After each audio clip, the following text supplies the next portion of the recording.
Hey, this is John. I try to keep these videos going. Sometimes I think that I don't know that people may not be listening and they just don't like it, but that's a wrong way. That's a wrong way for me to think. I should just be putting these messages out there from the Bible, and they who want to listen can listen, and those that do not, then of course they don't have to listen. But so I should be putting them out there anyway. I don't know. I was just thinking to myself, maybe I'm being annoying by putting them out there, but that's the wrong way for me to think. I'm putting them out there because I hope and pray that it enlightens someone's day or gets them at least thinking about doing the right thing or saying the right thing. And when I say you guys or I mean we. I believe me. I'm in. Whenever I say you guys, it's always about me too. But it makes me feel better when I hear the word. It makes me calmer. And if there's a possibility of reading the Bible or listening to this, and you can be in the dark with the TV off, and you're no distractions, and just you and God, then you never know when you may hear a message or something may blink in your mind or your heart and send you in a better direction.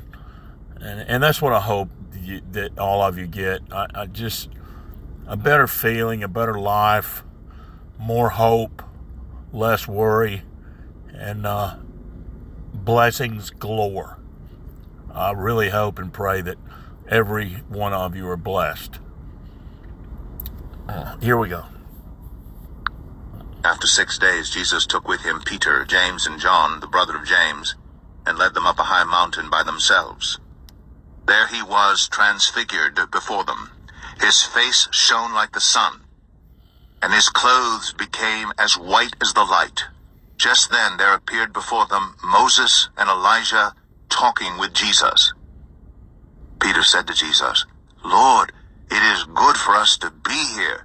If you wish, I will put up 3 shelters, one for you, one for Moses, and one for Elijah." While he was still speaking, a bright cloud covered them, and a voice from the cloud said, "This is my Son, whom I love. With him I am well pleased. Listen to him." When the disciples heard this, they fell face down to the ground, terrified. But Jesus came and touched them. "Get up," he said. "Don't be afraid." When they looked up, they saw no one except Jesus. As they were coming down the mountain, Jesus instructed them, "Don't tell anyone what you have seen until the Son of Man has been raised from the dead." The disciples asked him, "Why then do the teachers of the law say that Elijah must come first?" Jesus replied, "To be sure, Elijah comes and will restore all things. But I tell you, Elijah has already come, and they did not recognize him, but have done to him everything they wished. In the same way, the Son of Man is going to suffer at their hands." Then the disciples understood that he was talking to them about John the Baptist. When they came to the crowd, a man approached Jesus and knelt before him. "Lord, have mercy on my son," he said. "He has seizures and is suffering greatly. He often falls into the fire or into the water. I brought him to your disciples, but they could not heal him." "You unbelieving and perverse generation," Jesus replied. "How long shall I stay with you? How long shall I put up with you? Bring the boy here to me." Jesus rebuked the demon, and it came out of the boy, and he was healed at that moment. Then the disciples came to Jesus in private and asked, "Why couldn't we drive it out?" He replied, "Because you have so little faith. Truly I tell you, if you have faith as small as a mustard seed, you can say to this mountain, 'Move from here to there,' and it will move. Nothing will be impossible for you." When they came together in Galilee, he said to them, "The Son of Man is going to be delivered into the hands of men. They will kill him, and on the 3rd day he will be raised to life." And the disciples were filled with grief. Jesus and his disciples arrived in Capernaum, the collectors of the 2-drachma temple tax came to Peter and asked, "Doesn't your teacher pay the temple tax?" "Yes, he does," he replied. When Peter came into the house, Jesus was the first to speak. "What do you think, Simon?" he asked. "From whom do the kings of the earth collect duty and taxes, from their own children or from others?" "From others," Peter answered. "Then the children are exempt," Jesus said to him. "But so that we may not cause offense, go to the lake and throw out your line. Take the first fish you catch, open its mouth, and you will find a 4-drachma coin. Take it and give it to them for my tax and yours." At that time, the disciples came to Jesus and asked, "Who then is the greatest in the kingdom of heaven?" He called a little child to him and placed the child among them. And he said, "Truly I tell you, unless you change and become like little children, you will never enter the kingdom of heaven. Therefore, whoever takes the lowly position of this child is the greatest in the kingdom of heaven. And whoever welcomes one such child in my name welcomes me.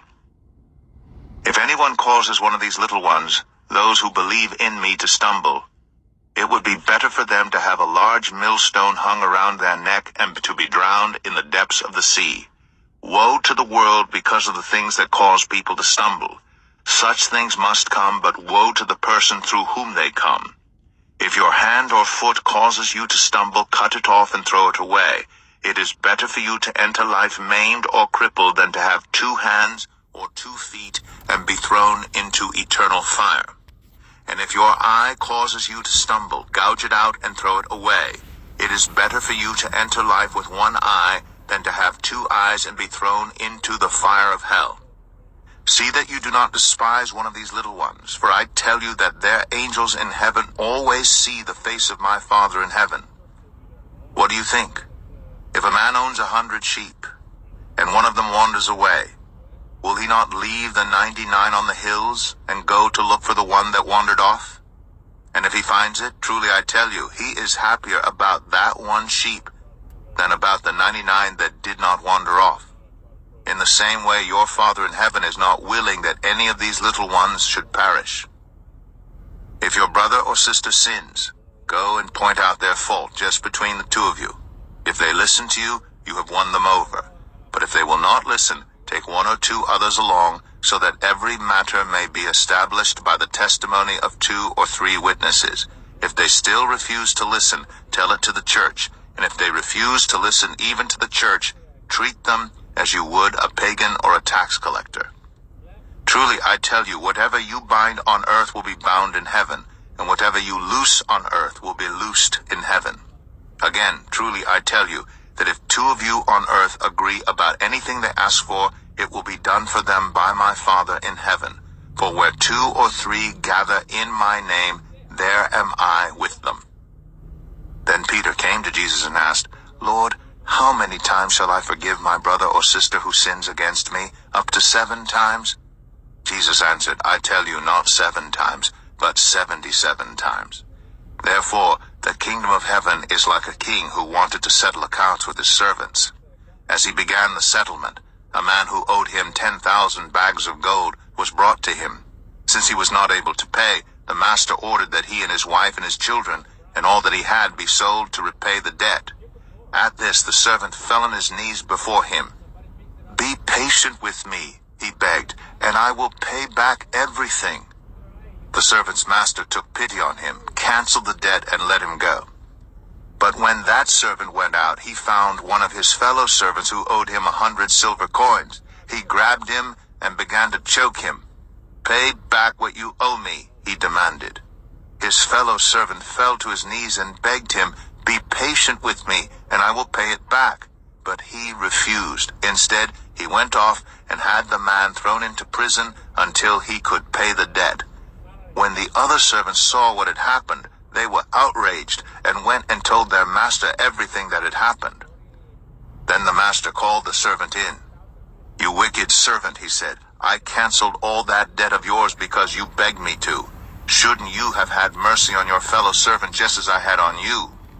In anger, his master handed him over to the jailers to be tortured until he should pay back all he owed.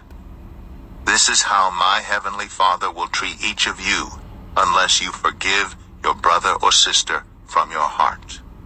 When Jesus had finished